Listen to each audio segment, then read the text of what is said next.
وی بچیا خبردار دسی آواز اونکی چې زه د هغې اورېدل نه غواړم. مطلب دا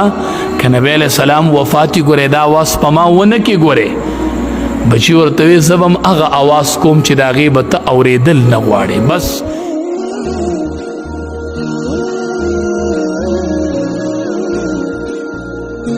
ویریږه خاوی الله دې د زړه نه رحم ایستلی چې ماشوم نه ښکلی که نه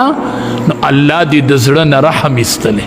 نبی کریم صلی الله علیه وسلم به دواړه نسی داسې ځان پسې ونیول وی دا زما یو دوه خوشبویه ګلونه دي د جنت دا زما یو دوه خوشبویه ګلونه دي داسې به یې ځان پورې ونیول ښکل به یې کړل ماشومانو سره به مینه کوي ماشومان به ښکلی. امام الانبیاء نبی کریم صلی الله علیه وسلم یو ورځ په خپل نوسې ناسو د پاسه په اوږو او نبی علیه السلام روانو نوسې په اوږه اخیستې نو یو کس ورته غږ ورکو وی نعم المرکب یا غلام وی ای الکا ډېره ښکلې سورلي دي مونته څوک په اس سورلي کوي څوک په اوښ سورلي کوي نعم المرکب یا غلام ای الکا ډېره ښکلې سورلي دي مونته ده ګوره ته د دواړو جهانو سردار د ټولو انبیو امامت یې کړی دی په هغه باندې د پاسه ناسي. نبی علیه السلام چې خبره واورېده څومره ښکلی جواب یې ورکو وی نعم الراکب هو یوازې مرکب نه دی ښکلی راکب هم ډېر ښکلی هکه مونږ وی او که نه څوک یم که نه څوک یم او که نه نه نبی علیه السلام وی نعم الراکب هو دا راکب هم ډېر ښکلی. زندگی بر د دواړو جهانو سردار بغیر د عذر نه چرته چاته داسې خپه کړې نه ده ښه انسان ته یې خپه نه ده راوستې چاته یې خپه کړې داسې نه ده د دواړو جهانو سردار ځکه خو پې صحابه داسې میونو داسې نبی علیه السلام به ډېر ښکلي اخلاق خپه کوله به یې چاته نه.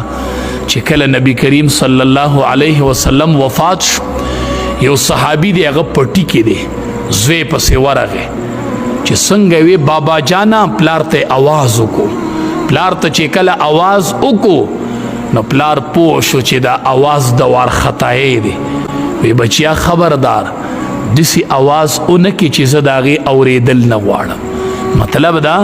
که نبی علیه السلام وفاتي ګورې دا آواز په ما ونه کې ګورې بچی ورته وی زه به هم هغه آواز کوم چې د هغې به ته اورېدل نه غواړې. بس امام الانبیاء د دنیا نه لاړ هغه صحابي پاک ځای ودرېد عبدالله ابن عبد ربه په هغه ځای ودرېده وی خدایا ما خو چې ستا نه سترګې غوښتلې وي ما دې دپاره غوښتلې وي چې زه به پې نبی علیه السلام ته ګورم ما خو چې غوږونه غوښتلي وو ما دې دپاره غوښتلي وو چې زه به پې د امام الانبیا خبرې اورم په دې سترګو به ګورم او په غوږونو به یې خبرې اورم. خدای چې امام الانبیا د دنیا نه لاړ نو زما سترګې نه دي پکار زما غوږونه نه دي پکار ما نه سترګې والا ما نه غوږونه والا زما ژوند نه دی پکار چې امام الانبیا دنیا کې نشته. داسې مینه یې صحابه وله ورکړې وه د دواړو جهانو سردار. نبی علیه السلام ورته نعم الراکب هو راکب هم ډېر ښکلی دی.